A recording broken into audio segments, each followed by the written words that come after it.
I thank you everyone for joining us for the Q&A webinar for the NIH Director's New Innovator Award. This is for RFA-RM25-002. Just want to introduce ourselves. We are going to be your panelists today for this webinar.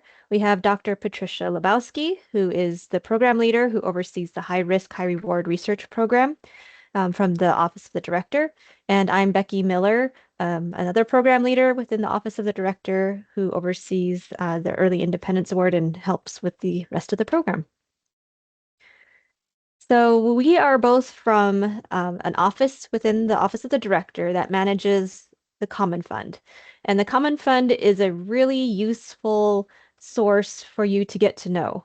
We create these programs that are meant to help spur areas of science that needs multiple institute and center support, that brings together cross disciplines, and we work in areas of any relevance to the NIH mission.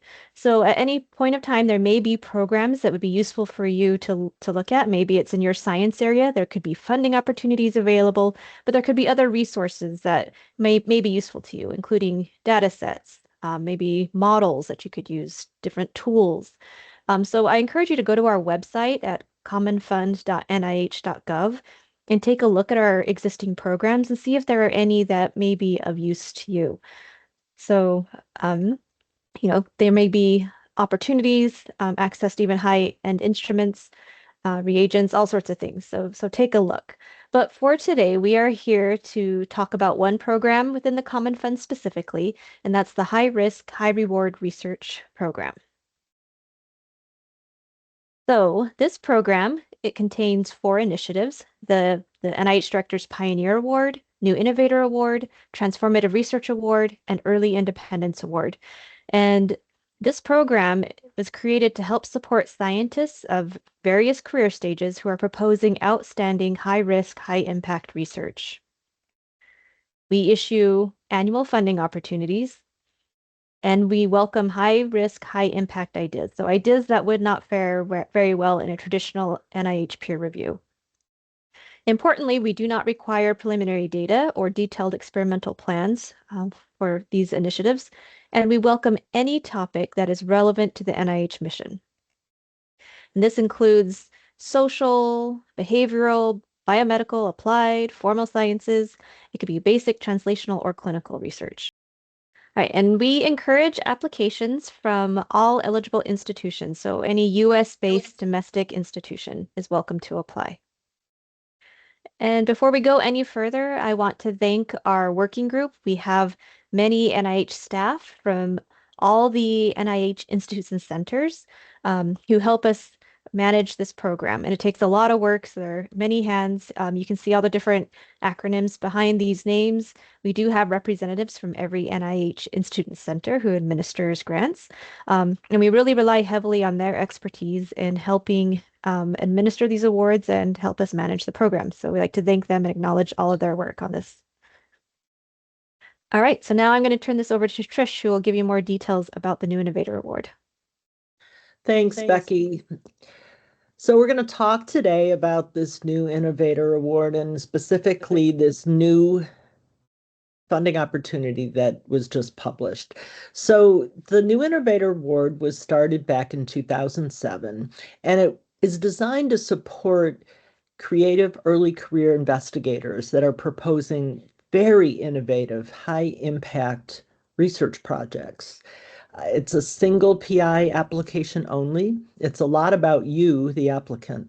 You have to have early investigator stage, ESI, early stage investigator status. What does that mean?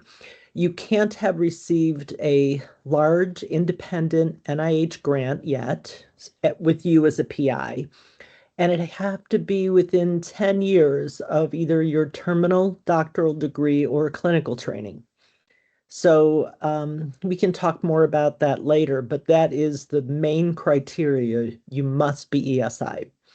In the application, you're going to be required to commit 25% of your research effort to this award. So you have to have that effort to give. The awards are now $475,000 per year for 5 years. We also use a DP2 activity code, which is simply a mechanism, similar but very different from the R01. It's a DP2. So on the next slide, talk a little bit about the application process and what your application is going to look like. Really important there in red font, no matter what, look at the instructions in the SF424 guide. It's linked everywhere. You Google it, you'll find it. You got to follow those directions unless there's something different or contradictory in the RFA. Okay, so here's some differences with the DP2 that are written out here in this table. There's no specific games page. So when you email me your specific games page, I'm going to say that's fine, but there's no aims page in the application. And I've had that discussion with many. So no aims page. The research strategy is different. It's an essay, and we really mean that. You should think about it as an essay. It's only 10 pages only, right? This is the meat of your application. Okay, we'll talk a little bit more in detail about what should be in it. For the BioSketch, only yours, you, the PI, the applicant, only yours, nobody else's. You're not allowed to have a separate section for a bibliography or references. You're going to have to fit those into the essay, into that 10-page essay. No budget. Well, there's a short budget, but no detailed budget, no detailed equipment, no detailed letters of support. You do need things, if appropriate to your project, you need things like authentication, documentation. You need maybe vertebrate animals or human subjects or biohazards. So any of those sort of documents, again, you can find the instructions in the SF424 link. You need to include them. Your application will not be thrown out if you don't put them in, but and they're not review criteria, but it matters that you have them in there. You want to have it in there for the reviewers to access so they know you know what you're talking about. Okay, on the next slide, here's the budget information. We don't want a detailed budget. It's not required. It's not accepted. Okay, so don't use or submit a budget form. You might have to fill one out for your home institution, but you don't include it in the package that you submit to the NIH. So the total request will be for $2,375,000 in total funds. Now, on top of that, there will be F&A or indirect cost, and that's specific to different institutions, but the direct cost is that 2.375 million. The funds will be dispersed in annual increments, so 1 year at a time, of 475,000 per year for up to 5 years. You can take a no-cost extension at the end if you have not used all the funds. So let's talk about the essay a little bit. Remember, it's an essay that you're telling a story, and you want it to be a compelling story for those reviewers. So, but you need to include a few subheadings that we put in there because all the essays will look a little bit similar to the reviewers. You're going to have the project science areas. Those are spelled out in the RFA. I'm not going to go through them now, but it's a couple digits there. It's an abbreviation for primary and secondary areas of science. It's going to be hard to be very precise. There's only 9 of these areas, but you have to pick 1 or 2. I'll talk about what they're used for later. Then you're going to describe your project. You're going to tell the reviewers, tell us why it's really important. Tell us overall how you're going to get there. Remember, you don't need any preliminary data, but if you have it, you can include it. You know that if you include it, it's going to be evaluated, though. It's usually a good idea to put right in there in writing that in order to comply with this funding opportunity, a detailed and extensive experimental plan is not provided.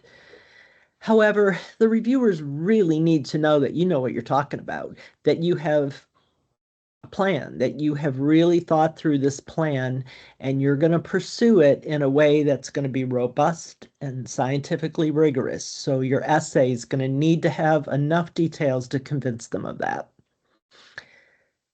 So it's called the new innovator. So you need to spell out why it's innovative. Argue, tell the reviewers why this proposal is exceptionally innovative. Everything the NIH funds has to be innovative. We want this to be your sort of wild and crazy idea, really outside the box. That's what we're interested in finding. Investigator qualifications. You want to talk about why you? What have you done previously that's been innovative or creative? What's your drive for doing this? What's your attack plan? Whatever. Explain why you are the right person to carry this out. Then why is this suitable for new innovator? Why is it high risk, high reward? Acknowledge the risk. You need to state that you know where the risk is. And then you, of course, have a plan to mitigate that risk. But if it's viewed as non-risky or high risk, low reward, that would not do you well in reviews. So spell it out for the reviewers. Why is this high risk, high reward? Somewhere in there, you need to state that you will commit 25% of your research effort, not your whole effort, your research effort toward the project.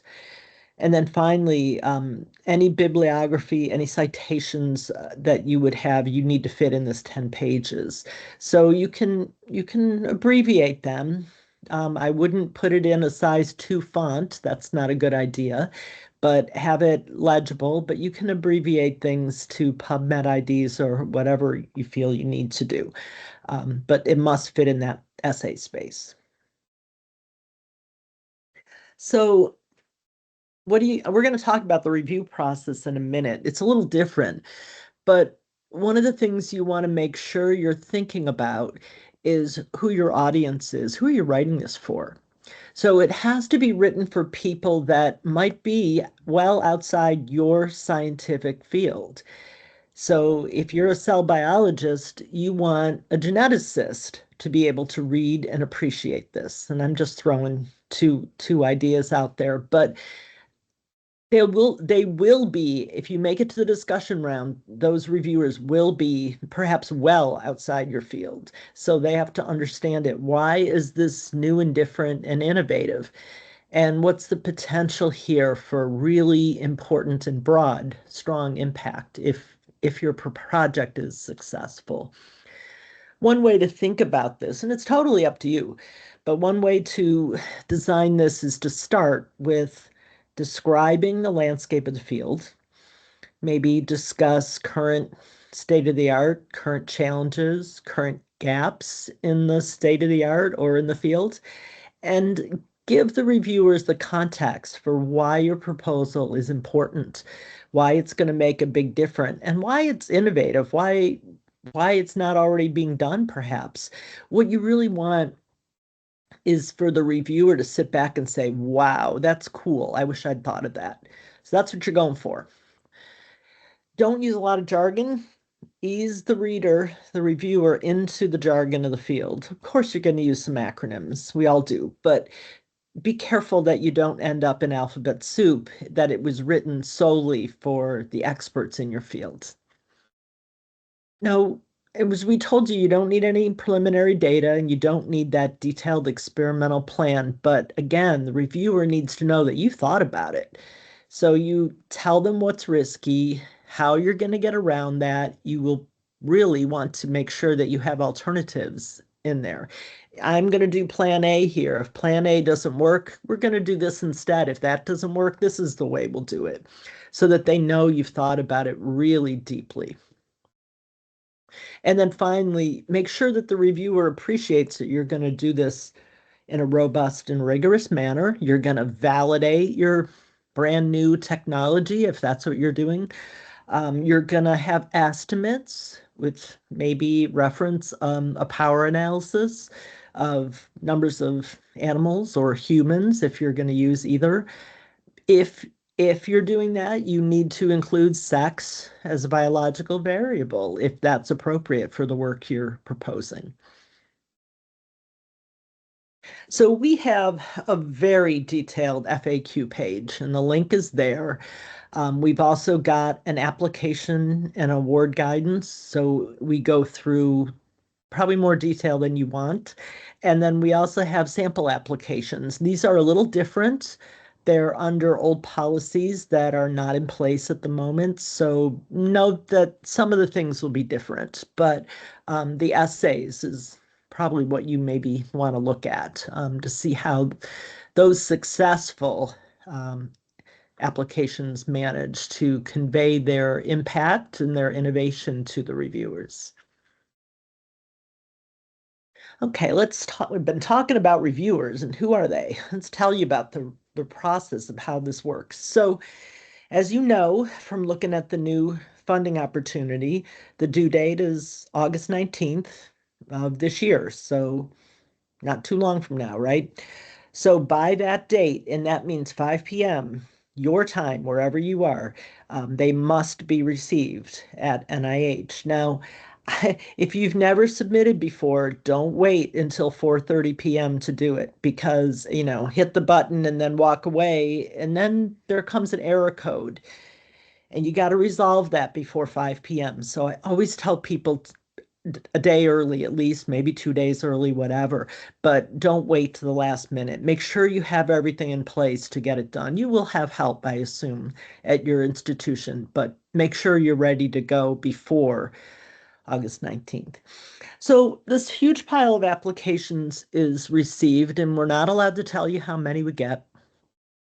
And then they go through the scientific review process at the Center for Scientific Review. So Becky and I have nothing to do with this review. We know about it, but we don't handle it. The first level of review, we have what we call mail-in reviewers. They're phase 1 reviewers. They're scientific area experts. However, I would not call them subject matter experts. They're more like subject matter adjacent experts, right? There's only 9 categories, and you know that. That's what those categories are used for, is this first step to identify these reviewers and to match applications to mail-in reviewers.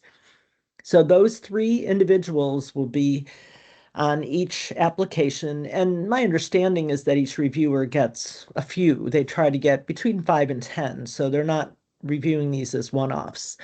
But they sit down at their individual computers and read and then provide preliminary scores and comments on your proposal. They do not talk to each other. They don't align their points of view. They might have very different points of view and very different scores.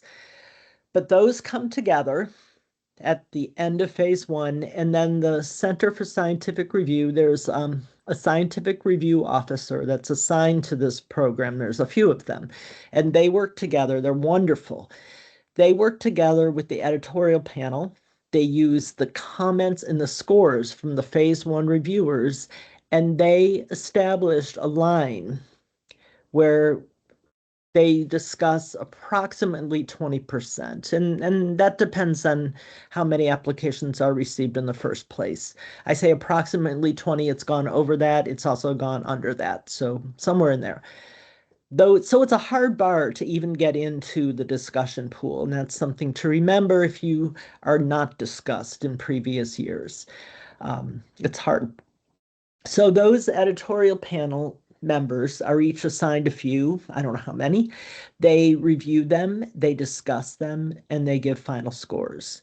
You'll get your score a couple days after the meeting, and we don't have a date for the meeting yet. I don't know when it'll be sometime maybe in March or April of next year. So after that, then we go through what's called the second level of review, where our council, which is the DePoughkeepsie Council of Councils. It's a group of they're very established, very senior scientists. They effectively review the review process. They don't go through individual applications and provide funding recommendations. They look through what happened with the review and make sure it's fair. So that must happen before awards can be made, and that usually happens near the end of May, in this case, 2026. So in that phase one, the first part, your application comes in and it's going to be assigned to one of two equivalent panels. By equivalent, I mean scientifically equivalent. They're randomly placed in these two panels in a review branch in the Center for Scientific Review. Do not panic if you see that it is a branch that's focused on immunology and you're not doing immunology and you get really worried. Don't worry about it. It's just the branch where the scientific review officer is located. All of the applications are reviewed together, which is part of the reason that you're writing for a more broad audience, right? So don't worry about that if that happens. The Center for Scientific Review staff goes through an administrative review to check and make sure that the application is complete and that you, with the PI, you have ESI status so that you're eligible to apply. Go in early into your ERA Commons account. Make sure the data in there are accurate and make sure that if you're ESI, it says you're ESI and that they have the correct date of when you graduated or completed your clinical training. So the applications will be grouped based on those areas of science that you identify in your application. That's the code that you put in the top. And then they'll also look at them for potential conflicts of interest. If you're at University of X, nobody from University of X is allowed to review your application, okay? If you have a collaboration with someone, they don't want that person reviewing your application. So those conflicts of interest, they go through them and point them out and make sure that the male reviewers, MAIL, those scientific area experts that they're going to recruit, that they don't have any conflicts. So then they recruit those reviewers and assign them to the applications in phase one. So this is phase one, again, blown out a little bit better. The reviewers are recruited, matched to the application. So remember, you have 3 people reading your application. Scientific areas matched as well as possible. They evaluate, they write their critiques based on those 3 evaluation criteria on the screen. And this is spelled out in the funding opportunity. First one is whether or not the area is important. So the importance of your scientific problem and the potential impact. And that means the potential impact of your project, not of the problem. It's both. And then novelty or innovation of the approach and how you're going to tackle the problem that you are faced with. And then creative potential of the PI. Remember, this is a lot about you as the applicant. And again, those reviewers write up their critiques and they have a paragraph about impact and they score. So on the next phase then, those applications that are selected for phase 2 and move forward are based on that score that the phase 1 reviewers gave each application. Now, you don't get to see that score and I don't get to see that score. Whether you're discussed or not, those numbers go away. But those numbers are used by the editorial panel to choose the top approximately 20% that are then advancing to the discussion phase or phase 2. So what's phase 2 like? The editorial panel, it's a small panel, 15, 20 people, very senior scientists usually. They are chosen specifically for their broad understanding of the scientific domain. And they'll be able to review outside their specific expertise. So and these names are listed on our website from previous years. It'll always change somewhat, but the names are there so you can get an idea if you want to look and see who are the typical idea of reviewers. So each finalist application gets assigned to 3 reviewers. They can look at the critiques that those scientific experts, subject matter experts in phase 1 wrote. They can look at them and they lean into them, especially if it's not something that they're highly familiar with. So all the finalists are discussed and scored, and they're scored based on those 3 review criteria we talked through before. So after the review, what happens? You're going to get a score. Few days after the review, it comes up in your ERA Commons account, and you'll get an automated email that your score is there. If you're discussed, you're going to get a final score.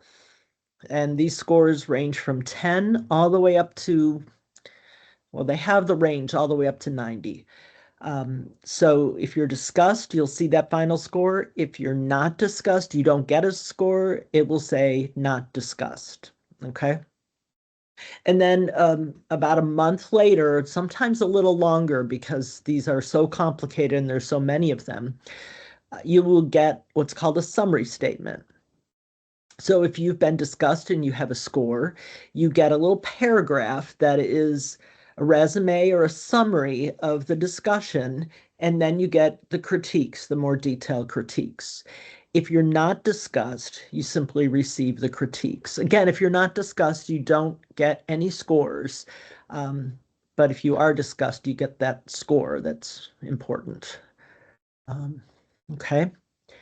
And then the advisory council, that council of councils for the office of directors, will perform that second level of review. And what they do is simply look at the first level of review to make sure it's fair and it's uniform and that the review criteria were appropriately applied.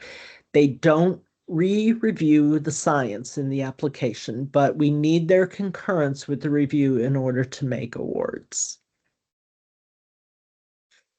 Okay, so now we're going to take some of your questions.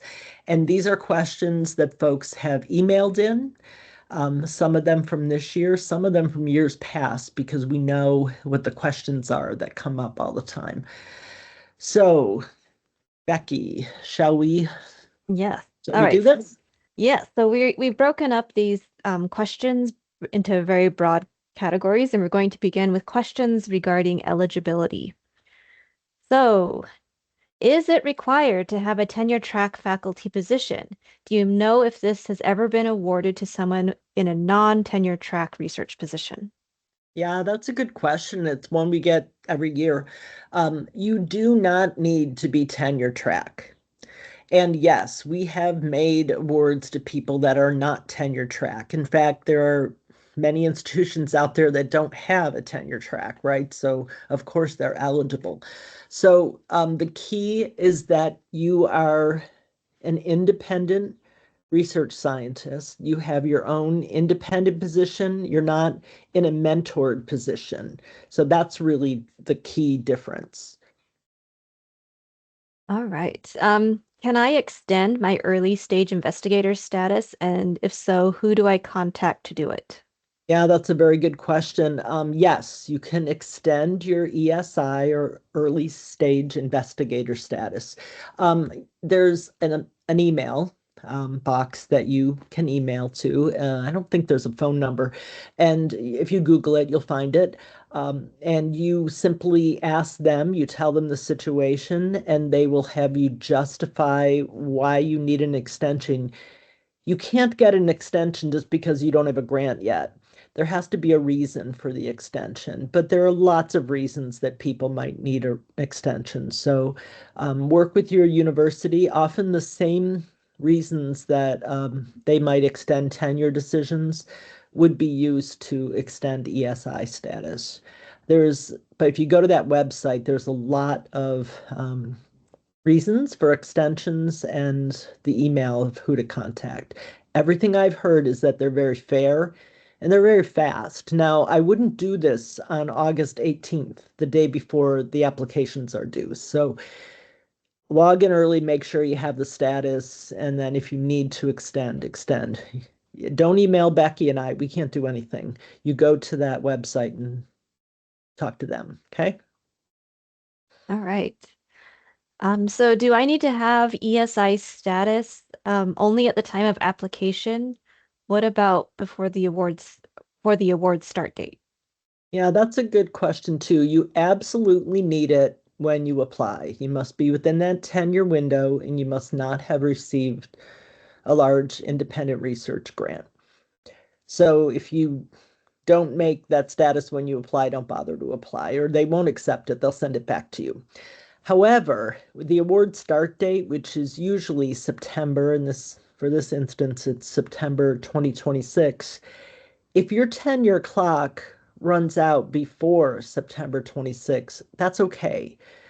However, if you receive another grant, like an R01 or U01, there's a whole list of grants you can receive. But if the grant you receive is not in there, then you have lost your ESI status, and I will not be able to make a DP2 award to you.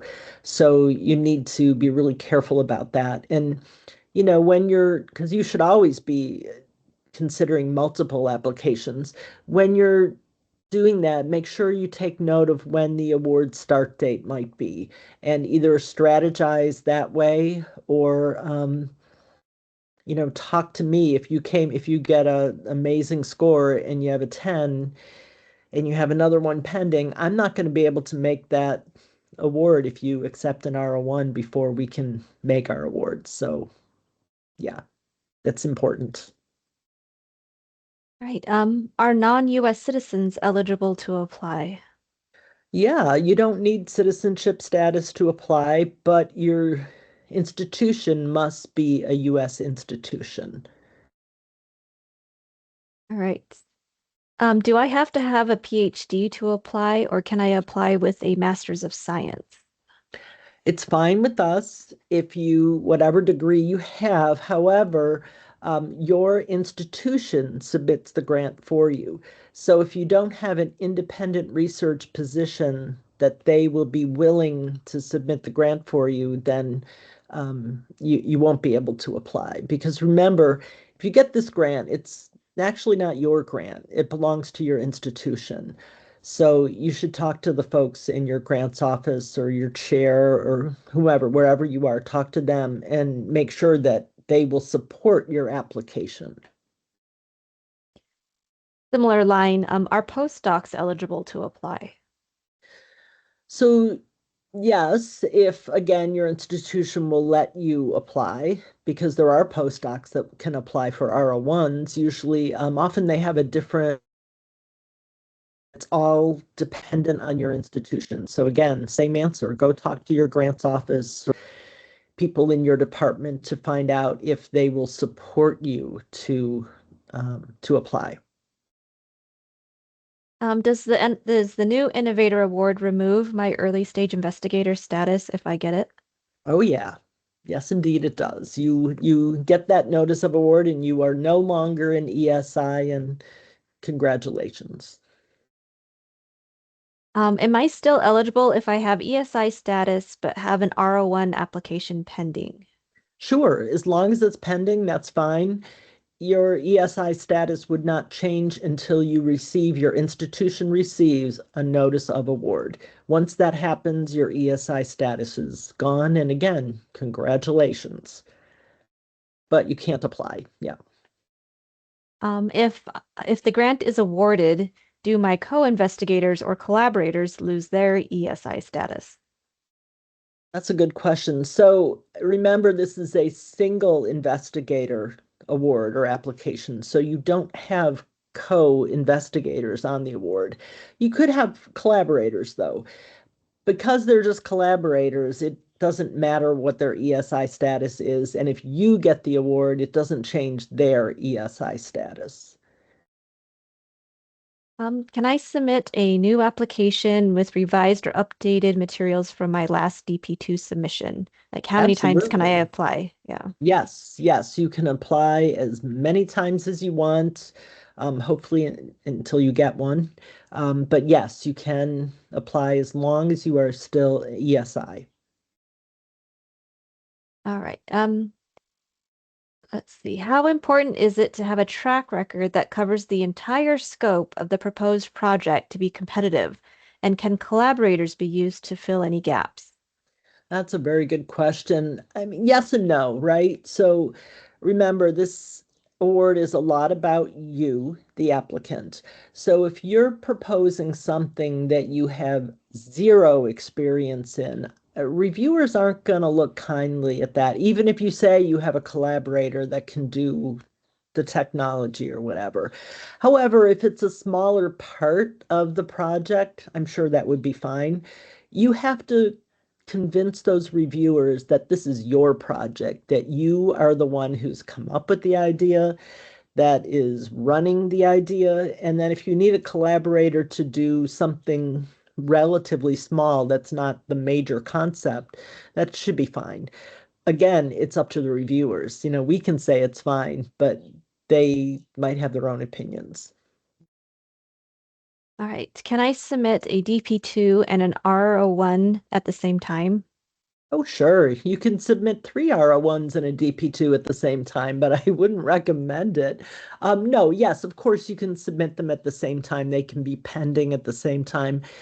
The key is that they cannot have scientific overlap. Okay, it's not the same project. It can be the same time frame. It can involve, maybe the same model system or maybe some of the same questions, but it cannot be the same project.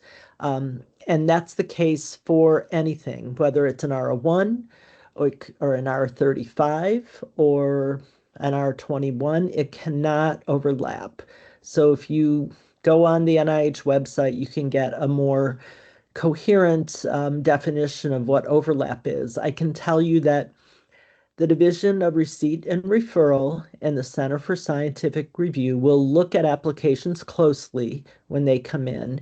And if there is overlap of text or figures, they send it to the program officer, to myself and to whoever the other program officer is, and we look and we determine whether or not they're scientifically overlapping. So you want to be careful with that and make sure that they're discrete projects. I'm going to extend that question. So you Go ahead. talked about the R35s. So maybe could you talk more about the MIRAs? Because they say in their funding opportunity that they allow overlap. They do, you're right. They say that they allow overlap with an NIGMS R01, not with a DP2. Okay, we use the standard NIH policy. We don't use a special policy.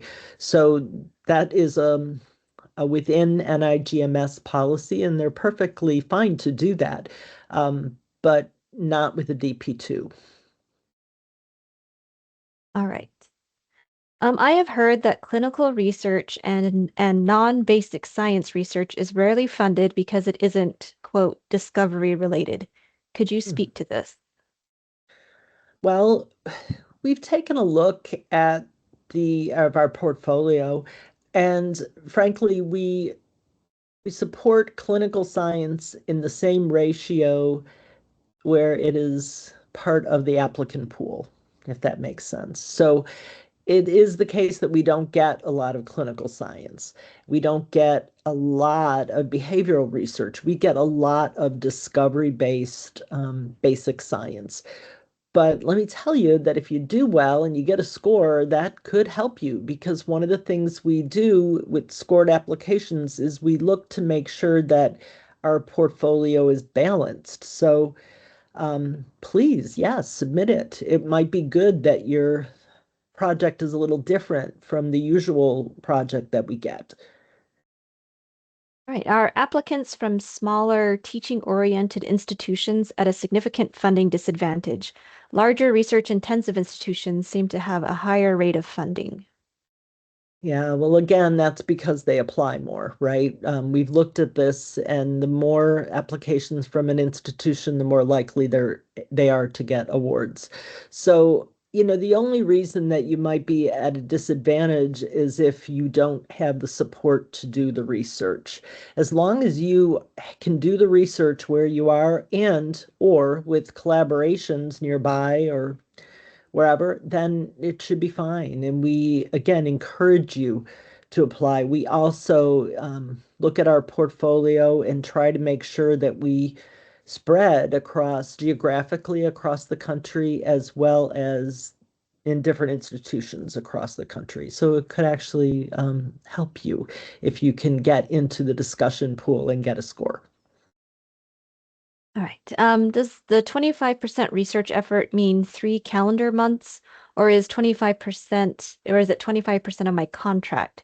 Say Mhm. my contract says 30% research efforts needed, then should I calculate calendar months based on that 30%?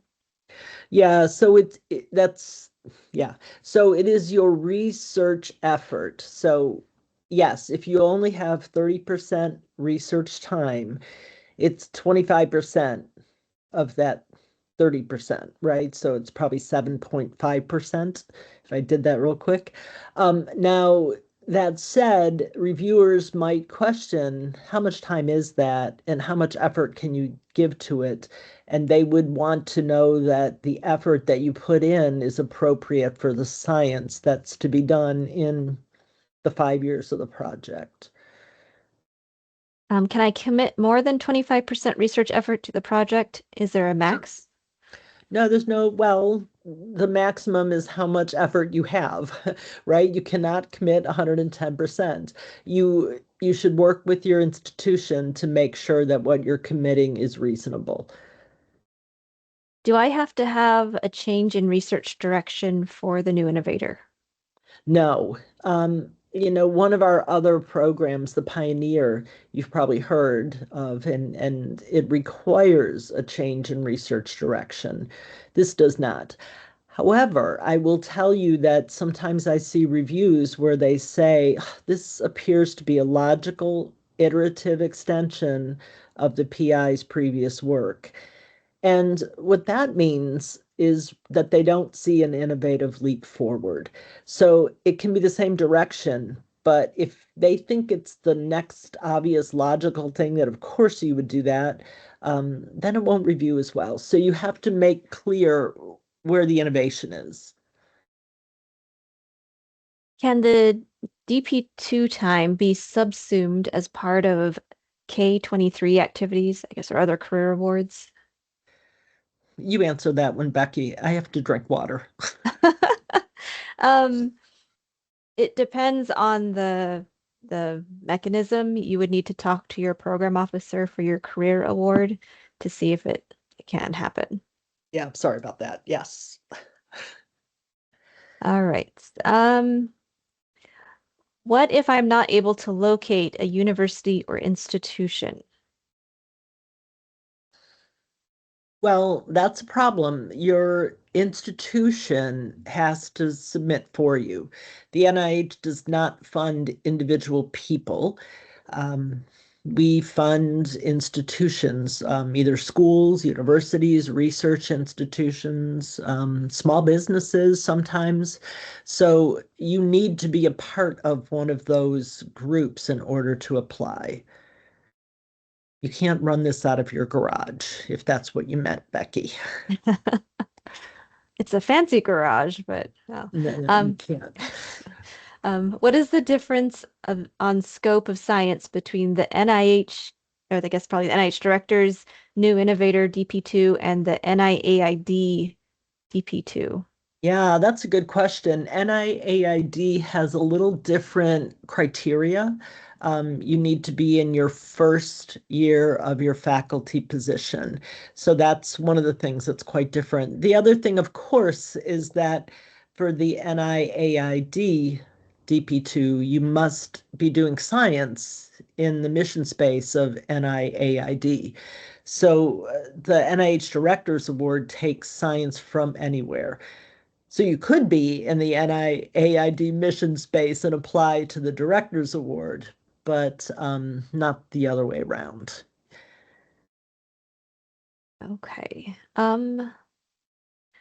See this one's kind of tricky. So for eligibility, are you still eligible if you've been switched to a co-PI on an R01 after the review was conducted? For instance, if the original co-PI retired and you replaced them. So the NIH doesn't use the term co-PI. We use Yeah, the that term does make sense. multi-PI. So I'm assuming that they're asking like they weren't a PI on the original application, but then were put in to replace somebody who left.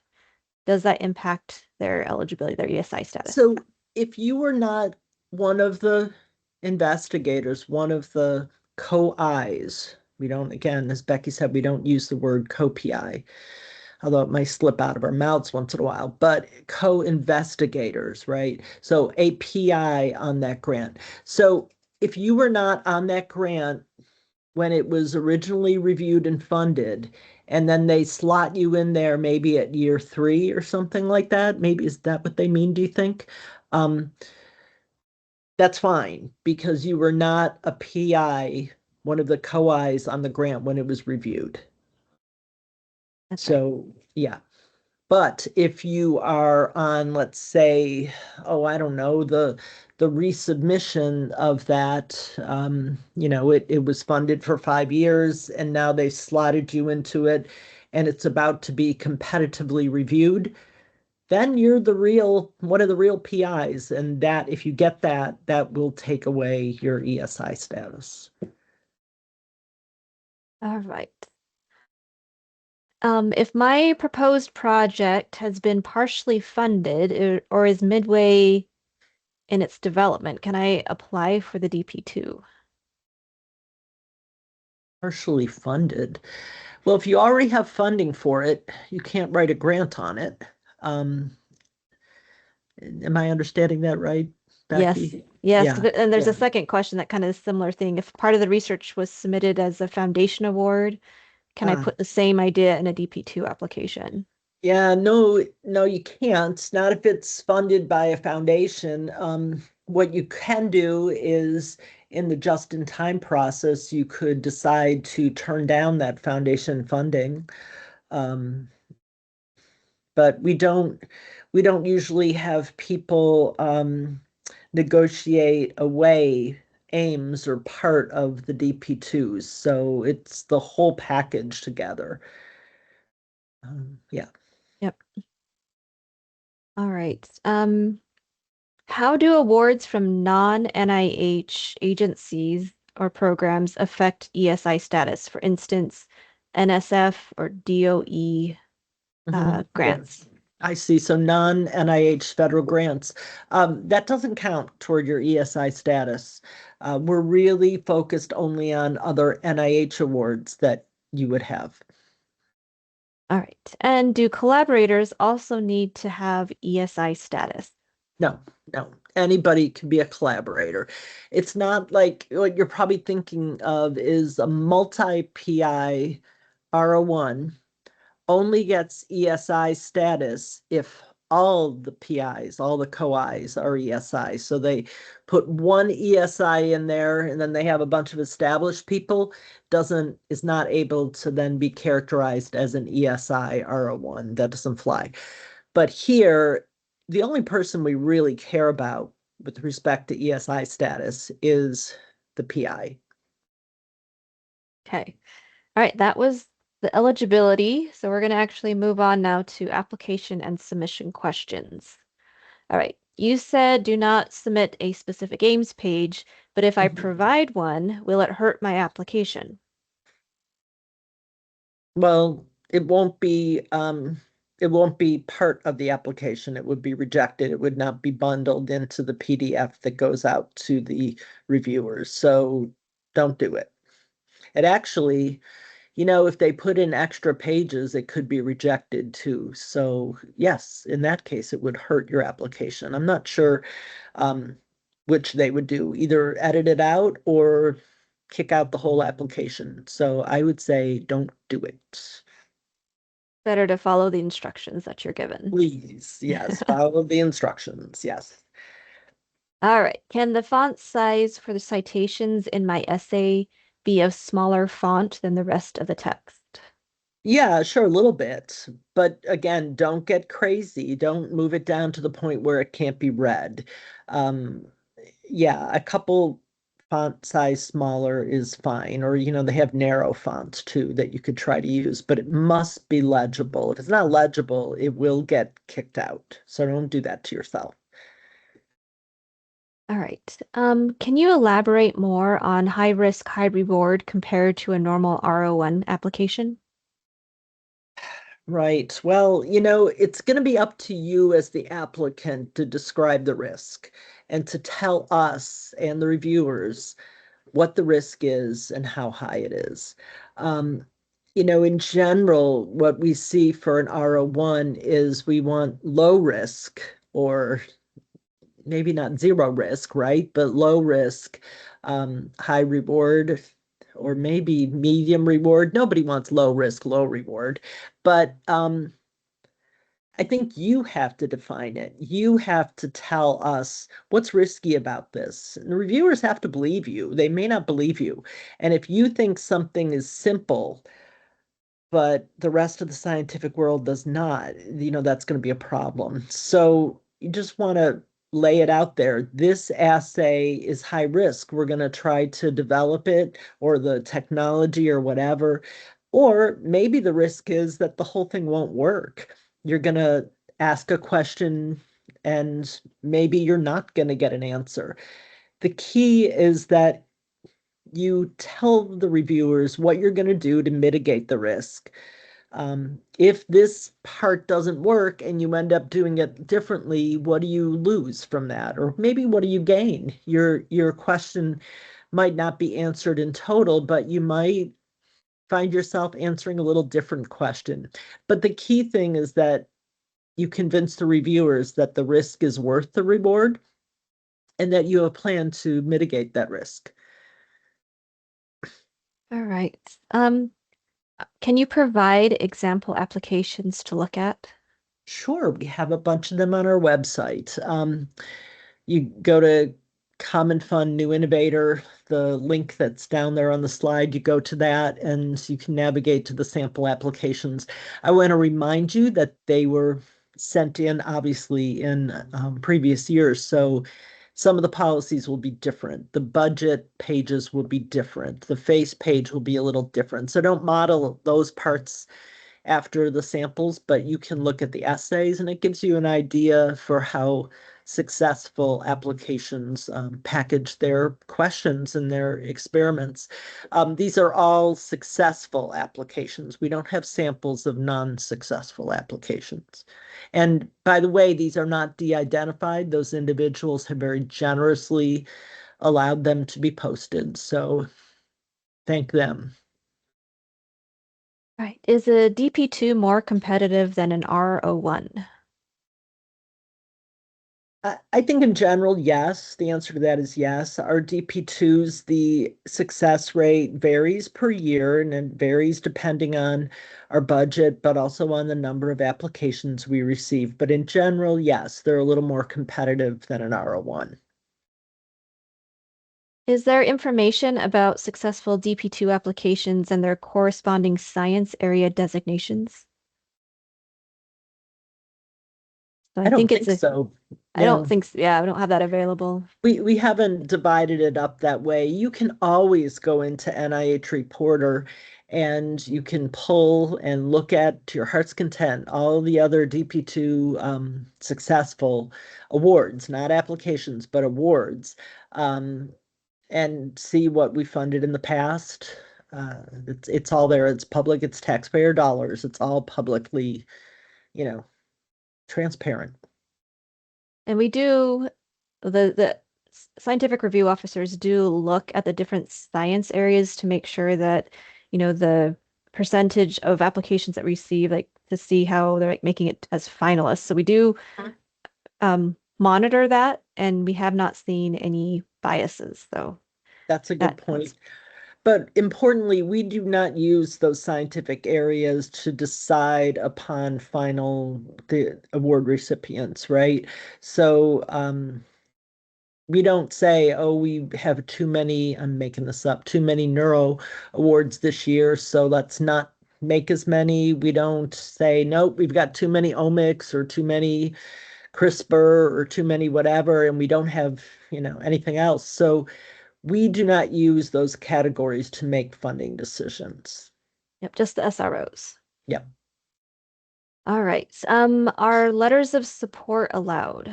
Nope, no letters allowed. Okay, then how do we mention collaborations? Yeah, that's a good question. You need to write about the collaboration and the collaborator in your essay. So, and within that 10 pages, the information has to fit. So you can state who they are. You can't give a bio sketch, but you can say they're an expert in whatever they're an expert in, and they will be helping with this aspect of the project. This, I don't know, maybe they'll be supplying reagents, maybe technology, whatever. You can talk about them that way. But you cannot supply a bio sketch. They cannot supply a letter of support. All right. How much detail is expected in the research plan and how should it be presented? Mm. Yeah, so we tell all of you, it's in the funding opportunity that you do not need a detailed experimental plan. So what does that mean exactly? What's a detail, right? That's really up to you to decide. I will tell you that reviewers often want a little more detail, but if you give too much detail, they will tell you this is too detailed. I don't get the concepts here. So you really need to be careful about if you make it look like a classic R01, and you probably have examples of those from your colleagues and mentors. They will, one of the worst reviews, one of the hardest reviews to deal with is this is great science, but it should be an R01. Look at all the detail they gave me and look at all the, there's the innovation is pretty standard and it looks like an R01. They will tell you this should be an R01. You don't want that review because then it's not going to be a DP2. And that's important if you're thinking about submitting a DP2 when you submitted last year and you're thinking about doing it again and you're going to add a ton more detail. Be careful because you might go from a 37, I'm making up a number, to not discussed because they will tell you this looks like an R01. So be careful with that. I think they need enough detail that they know you've thought about it and that you have a plan and you've thought deeply about it and you have alternatives. Don't leave out alternatives. Yeah. All right. How large should the project be that is being proposed? And is there a penalty for being overly ambitious? It's a good question. I mean, it's hard to measure how large something is, right? You have to be able to complete it in 5 years for the amount of money in the budget, right? If you say you're going to do a clinical trial with 4,000 participants and you're going to reimburse them each $10,000 each, that's a little ridiculous, but it will be obvious to a reviewer that you don't know what you're talking about. So I think one of the ways you can counter this is to be really careful about a timeline for what you think you can get done in this amount of time with this much support. You don't have to put the timeline in the award or the application, but it's something to think about that you're being realistic, that you know that things don't always work perfectly the first time. And that things, because it's high risk, things might not work. And you might have to come up with or go to your plan B that you've carefully spelled out in the application. So if you're very overambitious, I have seen reviewers say that this PI doesn't know what they're talking about. They can't possibly get all this done. And that could hurt you. So be realistic. You don't want to be under ambitious. I've also seen that be bad too. So you need to hit that sweet spot of what's possible and what makes sense. All right. Is it better to include preliminary data in the application, or is the presence of preliminary data counted against the innovativeness of the proposal? Yeah, that's a good question too. They're all good questions. So any preliminary data you put in can be judged. All right. So if you say you're going to develop this high risk, I don't know, assay or this high risk technology, and then you put in preliminary data that you're 3/4 of the way there, they'll say this person doesn't need this grant. So I guess that could be a penalty, but in reality, what I would tell you is take it to the next step. If you've already got it 3/4 made, you can include that as part of the grant, but then what's the really innovative question you're going to ask with that technology, right? So it's not like an R01 that you need to have every single feasibility issue addressed. That's at least that's the urban legend, right? That's what you need for an R01. This the reviewers should be a little bit more lenient to say, well, they don't show these data, but I think they're going to get there, or, this isn't that hard to do. But if it's something that you think a reviewer might think is impossible and you have data to support that you're partway there, then it might be worth putting in. It's really up to you. You don't want to take away from the innovation. And if that part is the only innovation, you might end up hurting yourself. I don't know. I talked around that, Becky. Do you want to add to that? No, I think that's got it. Kind of similar line of questioning is, we're not supposed to include a detailed experimental plan, but if we're including human subjects, the human Yeah. subject section will end up requiring essentially a detailed experimental plan. Is this correct? That is correct. Yes, that's a special example. And yes, you absolutely need a detailed human subjects section if you're doing that. Same thing with vertebrate animals. However, don't use the vertebrate animal section or whatever to sneak in details that are important for review. Okay. Those sections are not supposed to be score driving. They have to be there and they have to be complete. But the reviewers will not, they don't have to be looking at that section in order to understand what the experiments are that you're going to do. So they could just review your essay and score it and then go to the human subjects and say, okay, yes, that's all intact and they've covered those details and that's fine. But they shouldn't need the information in there to go back and score your essay because that's not going to work out well for you. Right. Do I need to include collaborators for my application to be successful? Oh, no, definitely not. Nope. All right. Could you talk about the difference between the BioSketch personal statement versus the essay investigator qualification section? Hmm. Well, the BioSketch personal statement should be just that. It should be a personal statement, but it can be much more encompassing than what you're going to write about in the essay. It could be part of, other projects that you might have going on in the lab. It could cover other things. The essay should really focus, that part of the essay should focus on what you, the PI, bring to the project within the DP2. Okay, so I would say that the BioSketch personal statement could be a little broader, and you want that part of the essay to be focused on what you've done in the past, your creativity, your evidence of innovation, but with an idea of toward the goal of the project you're writing about. And how much does the BioSketch contribute to the success of the application? Well, I think it's important. I mean, remember, this is a lot about you as the PI. And in your BioSketch, everybody looks at that. I mean, that's really important. It has your history.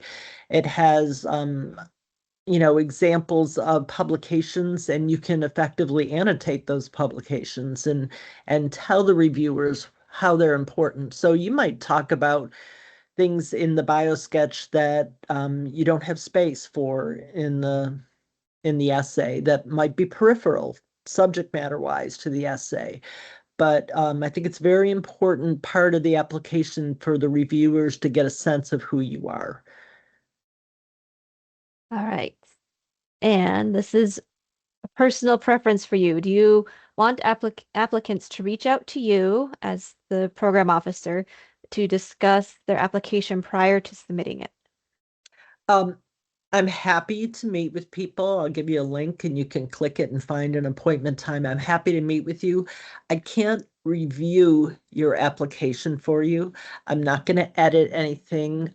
I will talk to you about, generally, where's the innovation? What's new and different here? Talk to me about the risk, right? But I'm not going to go through the specifics of an experiment and help you troubleshoot and talk about whether or not that's a better experiment or not.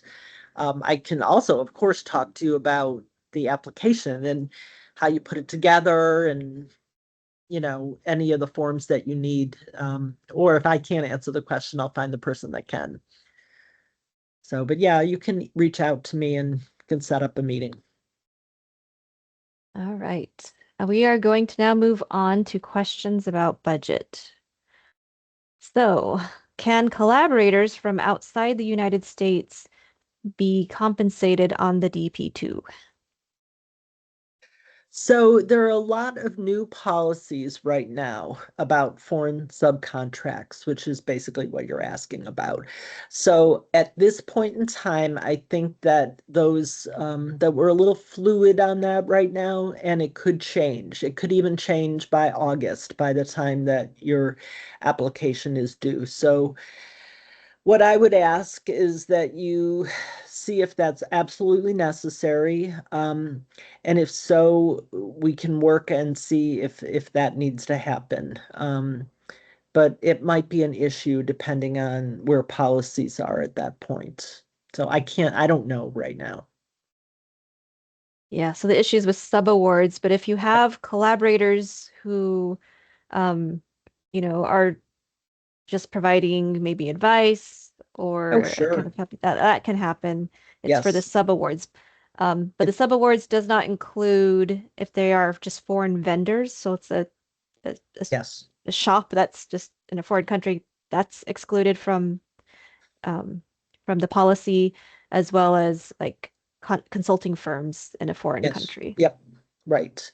Yeah. Well, the compensation is part of the sticky wicket there. But if it is a intellectual collaborator, totally fine. Don't worry about it. Yes, that's fine. But it's when money is to be moved, that's when it gets policy ridden. So we'll have to work on that. All right. Um, yeah, it's similar question, like can the budget include the cost of collecting data abroad and samples? So that will probably talk to us if you have Yeah. any of those issues. Yeah. All right, And are the oh, you can Google on the NIH website, you can look for notices where foreign subcontracts are defined, and those policies again might be changing. So, yeah. if I don't submit a budget, can I still purchase equipment? It depends. It depends on how expensive the equipment is. So you should talk to me about that. Again, these are policies that might change, but if it turns out to be something that is really needed for you to do the project, of course, we'll try to support it. But you would work with either myself or the program officer when you're I don't know, it says during the award, you said something about during the award period, so after the award is started. So we'll have to work on that with the program officer in the institute or center that's administering the award. Usually it's fine. We're happy to be flexible. We want to make sure that you have what you need to get the work done. But talking to us is the best way to approach that. All right. Can I pay for collaborators and co-investigators who work with me on the project? So you can't have a co-investigator, right? That's how NIH defines a PI. So, but you can have collaborators, and yes, you can pay them, compensate them for time or reagents or whatever it is that you need. But it won't be there won't be a co-investigator. Do I need an exact budget for any consortium costs? Not at the time of application. So remember, we don't ask for, and we won't accept a detailed budget for that. All right. Are no cost extensions allowed for unexpended funds? Yes, they are. You have to request them. Yeah, again, working with your program officer. But yes, they're allowed. And is the New Innovator Award renewable? Oh, no, it's not. And of course, you can't apply for a second one if you get the first one because your ESI status is gone. It's not renewable. I can tell you that we have other high risk, high reward endeavors that you can look into if you get to that place in your career. But the other thing is that we would hope that you would turn this into, at some level, R01 science. If you're an award recipient, we'll work with you during the time of your award. We have grant writing workshops and things like that. We'll try to help you take the next step and transition that project into something that would be suitable for an R01. All right. And can the award be transferred to a new institution? And if so, is it common for investigators to change institutions during the award period? I don't know what common means. It's not the majority for sure, but it's not uncommon. It always happens. Maybe one or two people a year might move to a different university or research institution. So can you move the grant? Yes, if the original institution, remember the award is to your institution, not to you. So that original institution has to agree to relinquish it. That's one part. And the other part, and they usually do, because remember, a DP2 is a person-centric award. So if you leave, they're not going to be able to keep the award going because you, as the PI, are a huge part of that. So, what was the other part of that? Okay, so they have to relinquish, but also you have to be going to a place where you can continue the research. So if you're going somewhere where you can't get the research done that you were planning to do in the project, then that probably won't work out.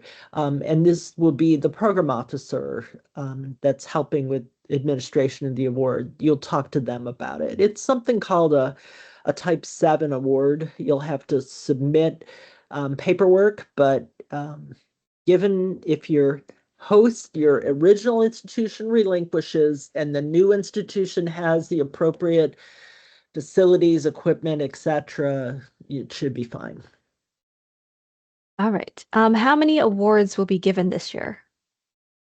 30. We promise we have funds for 30 awards for the RM 25-002. Sometimes there are more than that, but there will be at least 30. All right. And what proportion of applications are ultimately funded? So success rate. So the success rate, right? It depends. I can't answer that until we know how many applications we get. The success rate for this initiative has varied. Lately, it's been around or maybe slightly less than 10%. If we get a ton of applications, the success rate will be less because we know how many awards we can make, right?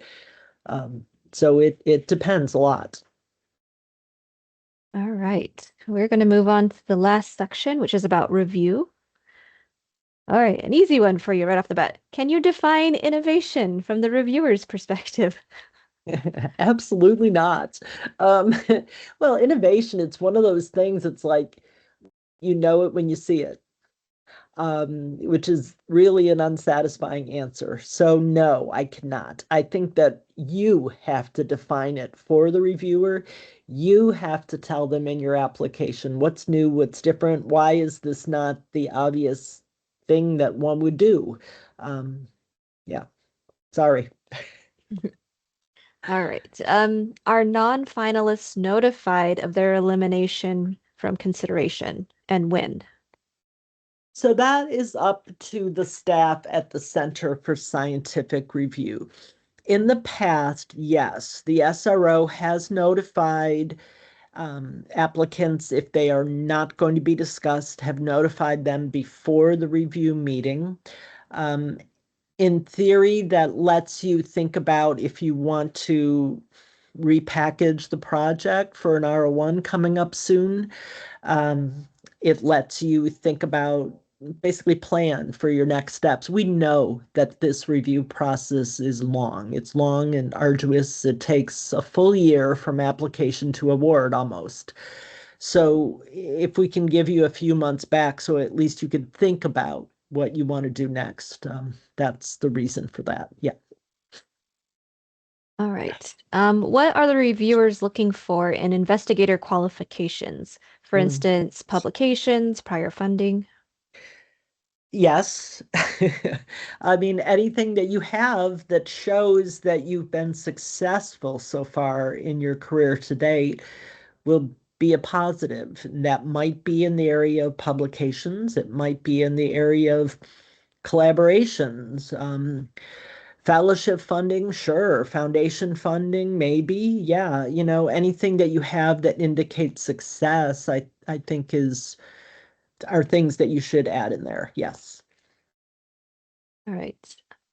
Is it allowed to send updates such as new accepted manuscripts that are relevant for this application after it has been submitted and before the review committee meeting?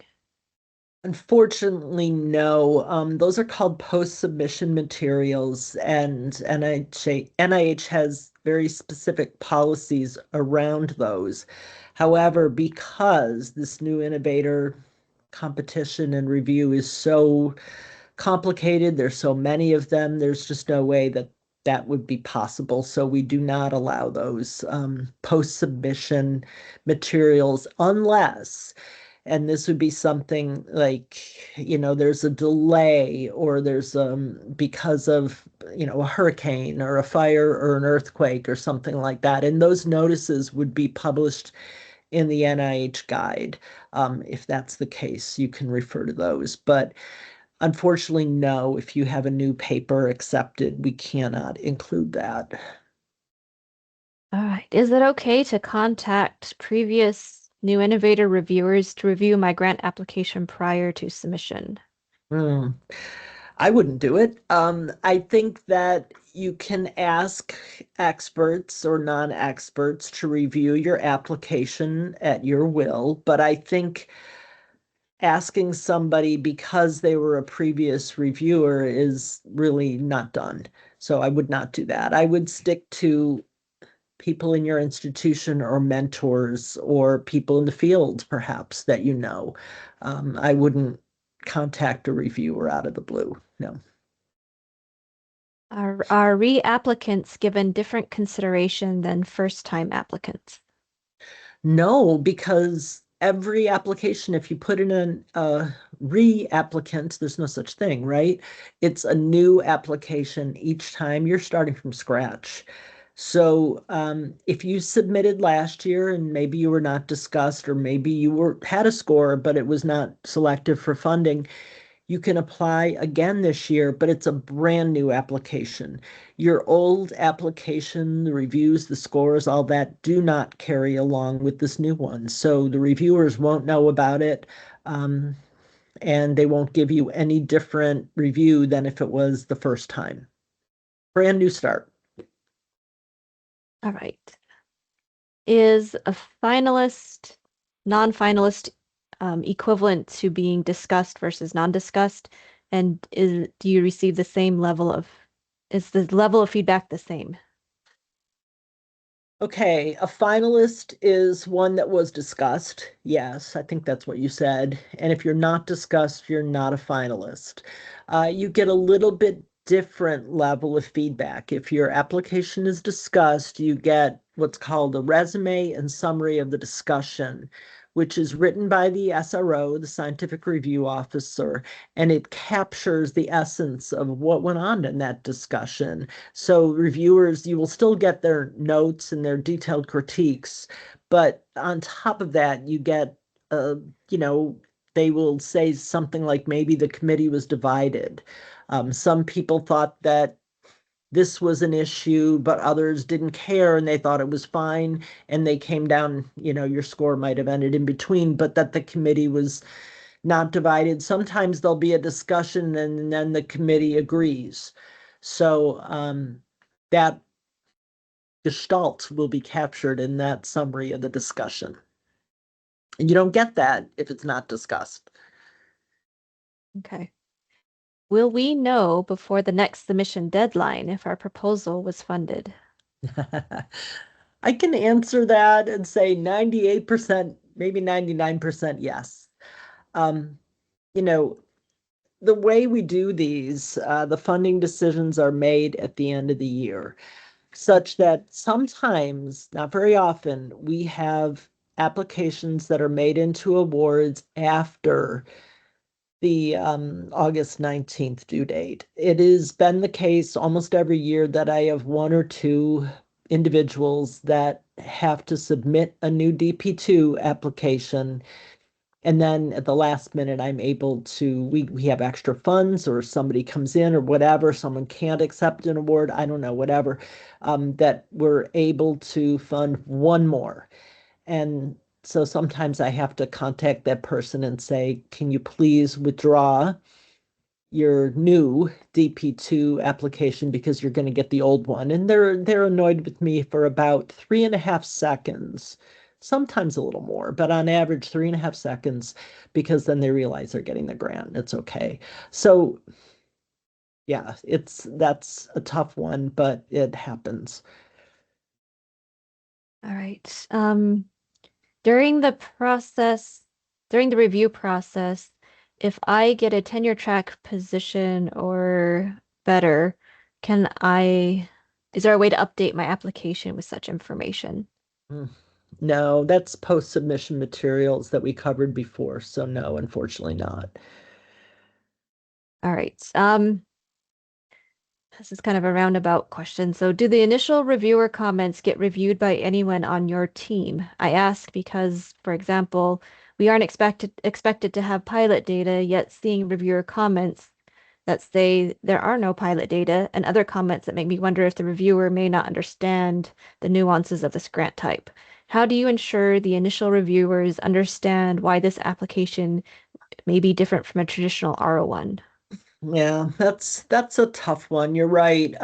So the SRO, the scientific review officer at the Center for Scientific Review, they go through and they might lightly edit those critiques for content to make sure they make sense, etc. However, they're not going to edit out something where a reviewer says, but there are no preliminary data here and I want to see it. I will remind you that even though we say you don't need to submit it, you can. And reviewers are human. And if they think that there is something that they absolutely don't believe you'll ever be able to do without, I'm just going to say, without an antibody, and you say you have an antibody but don't show it, maybe that's a bad example, but there are key pieces of preliminary data that they might want to see. And without them, they're not going to believe that you can mitigate the risk of the application. So no, no one's going to go in and edit that out. So to the training aspect, though, reviewers are trained. They're given the funding opportunity, same as you, to read. And, I didn't say it at the beginning, but one of the best pieces of advice is to read the funding opportunity, right? So those reviewers, they undertake not just taking a look at the funding opportunity in their own time, but they are trained by those SROs and they go through, I don't know, like a similar slide webinar sort of talk as to what we did here today, where they're informed that experimental, preliminary data are not required. They're informed that the investigator is the most important thing. But you're right, sometimes they're human. And I have seen reviews come back that say there's no letters of support. Letters of support aren't allowed. So it's very frustrating. And I'm sorry that that happens, but no, those things are not edited out. what you need to do is take away from that, this piece of pilot data that you asked about is really crucial. And I shouldn't come back in with this DP2 unless I have something that shows that I can get that part of the project working. Yeah. Yeah, and just as a reminder, your application will be reviewed by the 3 science area experts. So you'll have those 3 sets of eyes on it and to evaluate it. And then if you make it as a finalist, you have an additional 3 set of eyes, different eyes, to also look through it. So even if there is one critique that maybe they're missing something, hopefully those other reviewers uh, are able to see through that.